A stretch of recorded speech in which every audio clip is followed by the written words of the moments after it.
What up, Instagram, TikTok, Twitter, world, Facebook? Listen to the sound of my voice. I have a cool way for y'all to get free merch from us and support the channel at the same time. But this is what you got to do. All you got to do is, first of all, subscribe to the channel. Click. Don't cost you no money, right? Just click. Hit the bell. Yep. Free, right? That's step number one. Step number two, leave a comment. It don't matter what you leave. It could be the letter C. It could be the fire emoji. It could be the crown. Whatever emoji you want to leave on there, just leave an emoji. Step three is up to us. All we're going to do, we're going to put you in the drawing. Now, listen, you can put your name on as many videos as you want. The more videos you leave a comment on or emoji, whatever you want to leave, the more times you get added in the drawing, right? You're going to draw your name, and we're going to send you the merch. Simple as that. Real easy. All you got to do, follow those steps, and we will send you some merch, all right? Subscribe for the very latest. So we talking about. So we're going to set it off with some NBA. You said set it off like it's like about to be like, with Jada Pinkett and Queen Latifah and them again. Hey, that was my crew. Should set it off, man. So Walt, now how we do my alley oop it. You just dunk it, son. Copy. All right, what my intro? Man. Intro. Oh man, what my intro? Did I take it out? Did you? I don't know. Oh, there it go.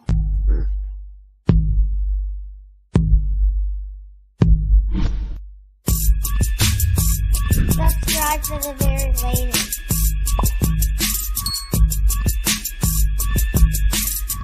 Play it, Daddy. What up? TikTok, Instagram, Facebook, Twitter. Yeah, I always forget about YouTube. We are on YouTube, man.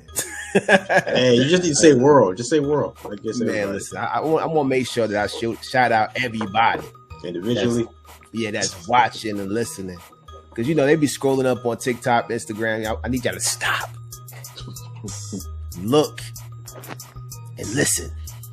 It's the one and only core room back up in this thing, man.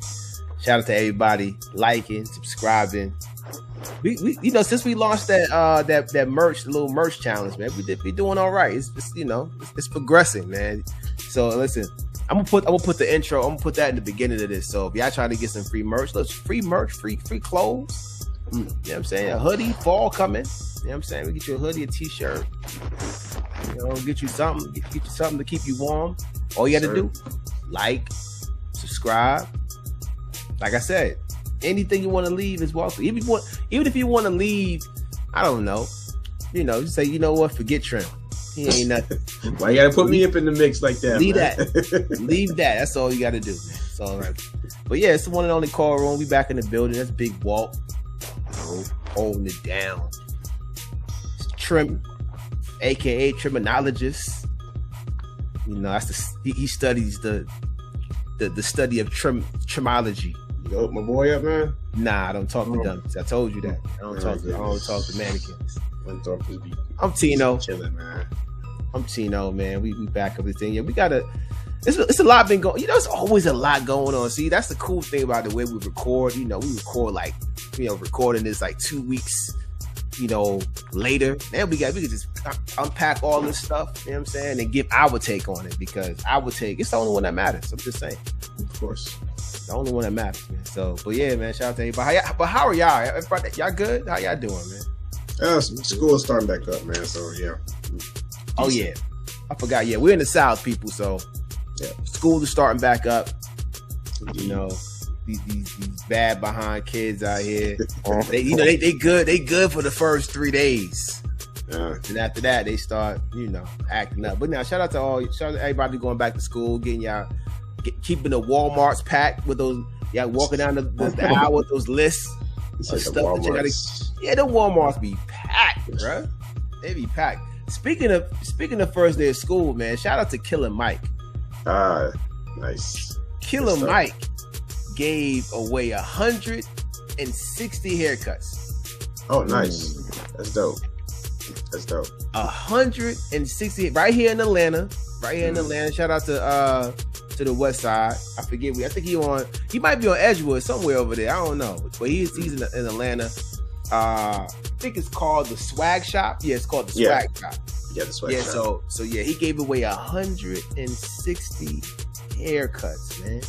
That's how you give back to your community. And see, that's what y'all understand. Y'all take from that community, but y'all don't give back to the community. You know, especially a lot of y'all.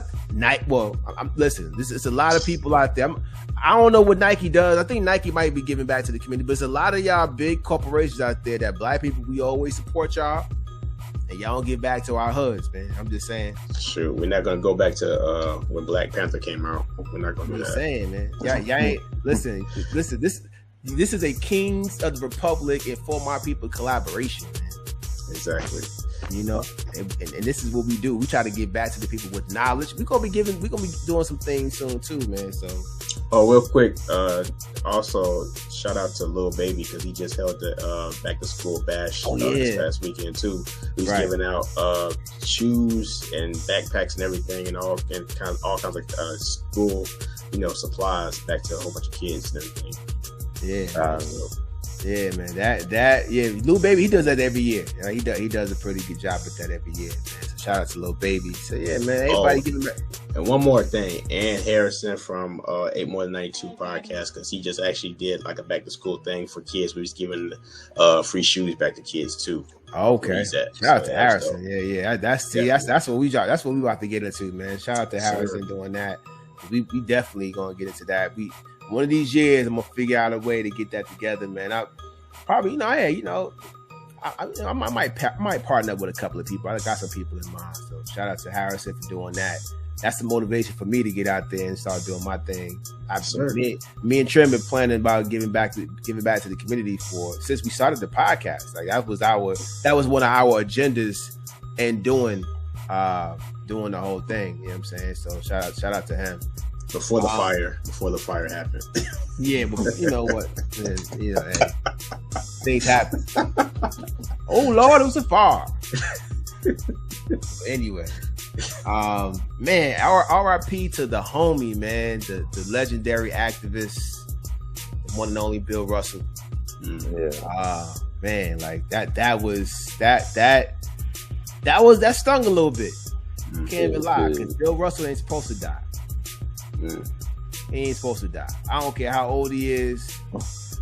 You know what I'm saying? He's supposed to live forever, man. Because pieces like him, they don't make people like him anymore.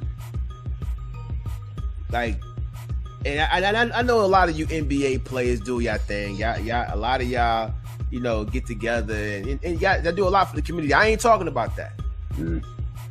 Bill Russell has survived many things that this country has put upon black people.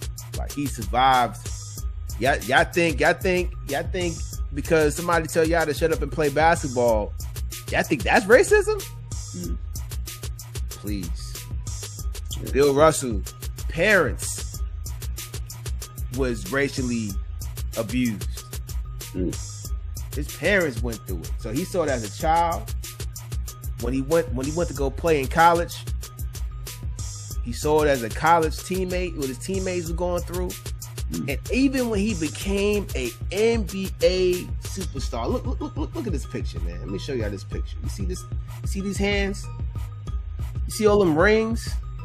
All the rings. Sir, he was a trendsetter, man. He was a trailblazer. A trailblazer at that. He gave the city of Boston all of those rings. And they still treated him like garbage. They still treat. And if anybody knows anything about Boston arenas, Walt laughing because he know what I'm talking about. The most racist arenas that you ever walked in. That is a fact. That is a fact. They will have Klansmen standing up and applauding. Wow, that's messed up. But hey, wow, hey, that's what It's the history of this country, man. So, and it's still like that. It is still like that, unfortunately. But so imagine how it was like that back in those days. I'm pretty sure it took a lot for the individuals that made it through, especially like people like Bill Russell, who was able to make it through climates like that and actually achieve and make a statement for himself and for his people. That takes a lot. And that's something to be admired of and respected. So that's definitely something that people should take notice of, especially with humility. So, man, that's man. It's crazy. So that's why I say people like Bill Russell. When they pass, I just feel like it's like a piece. There's a piece of us as a community missing, man, because they don't make them like that anymore. A lot of y'all soft, we just soft these days when it comes to stuff like that. Like everybody making money, but I'm sure he sits back and has flashbacks, be like, yo, like he probably just feels the racism. Like it's just, I can't even imagine. I can't imagine, man. So I want to talk about just a little bit, what's your thought process on just Bill the Russell. Racism, just Bill Russell, the racism he had, like everything that when you think about Bill Russell, what comes to your mind? I mean, I think there's like a lot of stuff you think of. Obviously, you think one of the best players to ever play, but you also remember like what you were saying earlier, dealing with that racism. Like he played for Boston, and he wasn't the only black guy on the team. Mm-hmm. But to give Boston credit, Boston was one of the first teams to actually integrate back in the 50s. It was one of the first teams to actually integrate. Right. But as far as like when they became the championship staple and everything, like yes, Bill Russell was on the team. He was the best player, but everybody knows him surrounded by a bunch of white boys. Mm-hmm. So it's like he was the best player, the most important player, and all that. But he's the best player getting called the N-word crazy times by his own fans, getting stuff thrown at him. Like if he did not win championship after championship after championship, I don't know how much respect he would have gotten from Boston. It literally took a man to win over and over and over and over again for that to happen. I for real feel like he's key in that. Like to me, in basketball, obviously it's not the exact same thing as Jackie Robinson when he broke the color barrier, but it's still to be known as the guy and the wisdom that he's always given to younger players and all that kind of stuff. Like,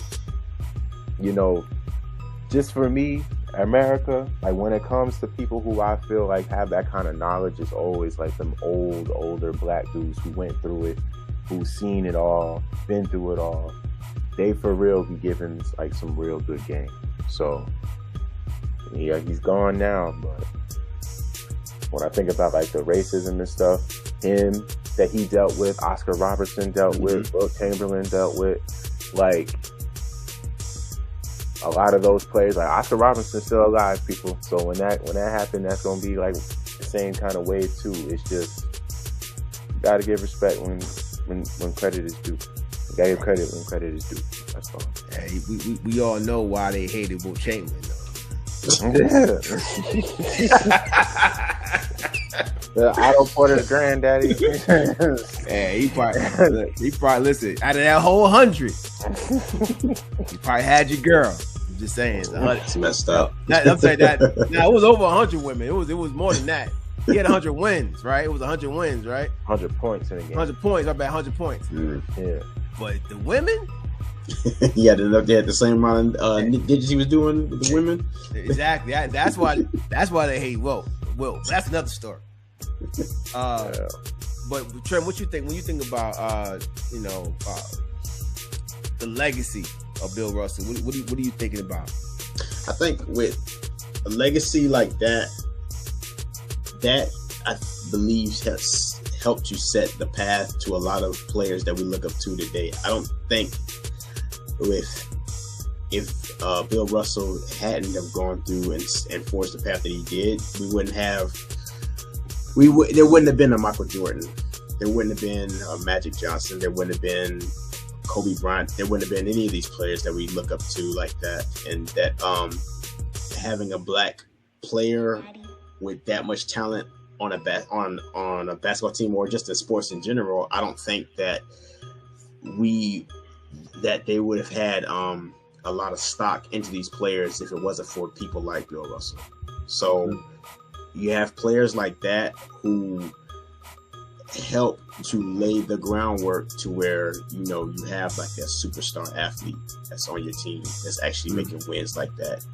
So that's why I feel that his legacy is that just most important to not just the black community, but to sports and also to this country and to the world, to see what people, when they're faced with great circumstances like that, what they can overcome despite anything that's in front of them.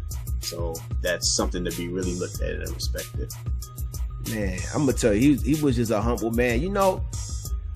When I saw Bill Russell, I don't know why I'm thinking about this, but I saw Bill Russell wear that Kobe Bryant jersey.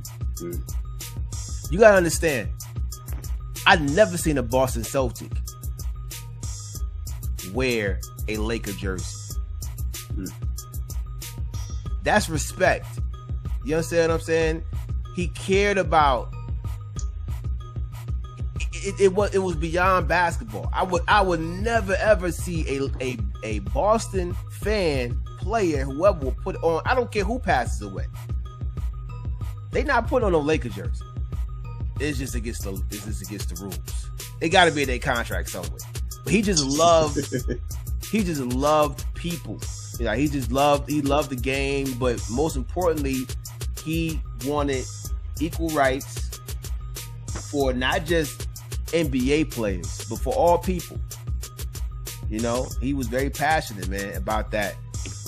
But through players like Oscar Robertson, Wilt Chamberlain, Bill Russell, everybody are now getting big bags.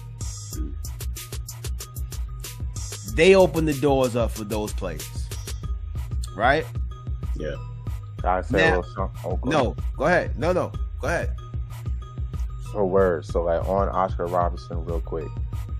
Oscar Robertson was one of the players that first really for real issued about free agency and players controlling their destiny as far as like where they want to go and where they want to play.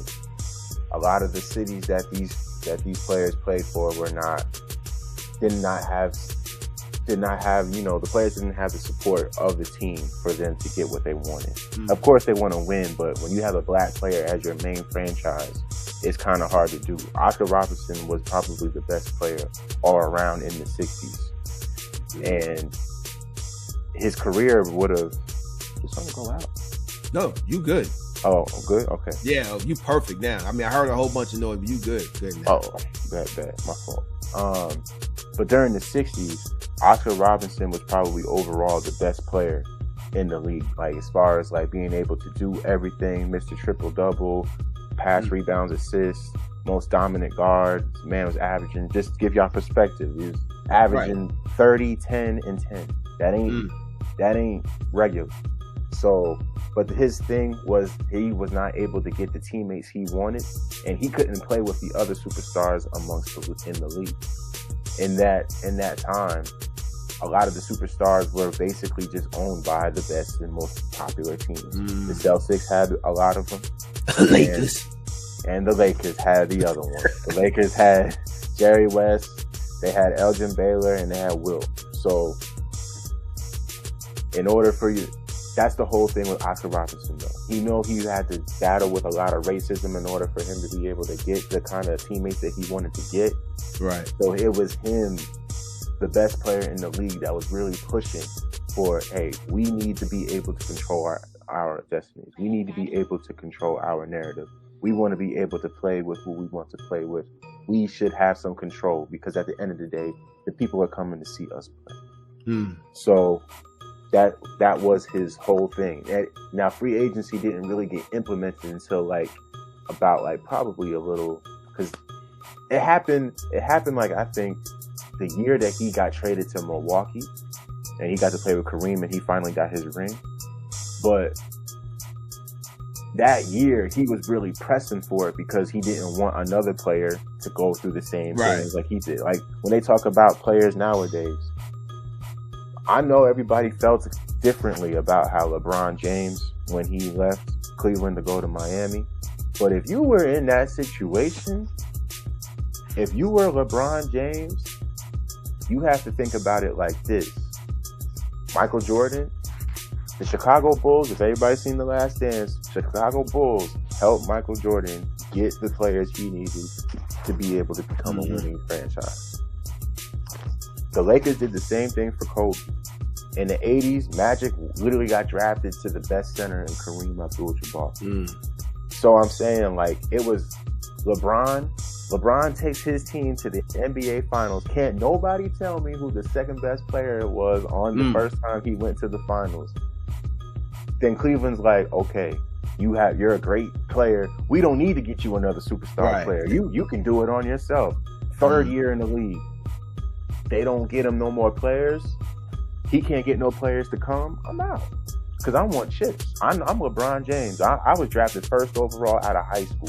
I know what the destiny, I know what I'm supposed to be. I know what my career is supposed to pan out to be, but I ain't going to get that unless I play with somebody else who's real.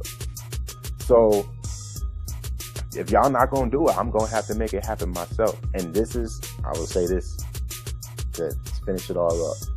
As far as like, I feel like this was the plan of an Oscar Robertson. So a player of LeBron's magnitude will be able to go to any team and still prove he's the best player in the league. Right. LeBron proved he's the best player on the league. It's LeBron versus the franchises now. Like, when you think about how many times he's been to the finals himself more than most of the NBA franchises have been. He has as many rings as the Warriors himself. Yeah. And that's the thing. He is the system. Wherever he goes, he brings that with him. And I think that was the plan all along, to make sure that a player can fully maximize his talent and to be able to use what they want to be able to do. And I think that's personified in LeBron James. That's a fact. I say more power. I say do it. I do think it can get a little ridiculous because Kyrie Irving, I love Kyrie, but I was gonna bring that up. Listen, you taking the words in my mouth, because I'm like, because like we talking about, like, these rights. Through those players, they got these rights now. Now the question is it being abused? I do think, to a degree, it has. I think Kyrie Irving, when players are saying, "Oh, I'm just not gonna play," especially when you have, like, it's your job to play ball. Right. It's your job to play ball. I can understand if you refusing to play, if your being was, like, disrespected. Like when Bill Russell would not play because they wouldn't serve him. If he didn't get served, he would make a statement like, all right, if you're not going to serve me, well, I'm not going to play. That's just respecting. Right. But when it comes to, you will not get vaccinated, or you will not do the precautionary measures so that everybody can play while your teammates are playing, and while you slick set it up for your teammates to be there, it don't look good for basketball. Especially when the rest of your teammates is doing that and you're not doing that. I got Kyrie Irving. So I'm just saying, I don't like when players are just like, I'm not gonna play, or I'm not choosing to play for like and they don't for real make that transparent. Because at the end of the day, the NBA exists because fans love it. You feel me?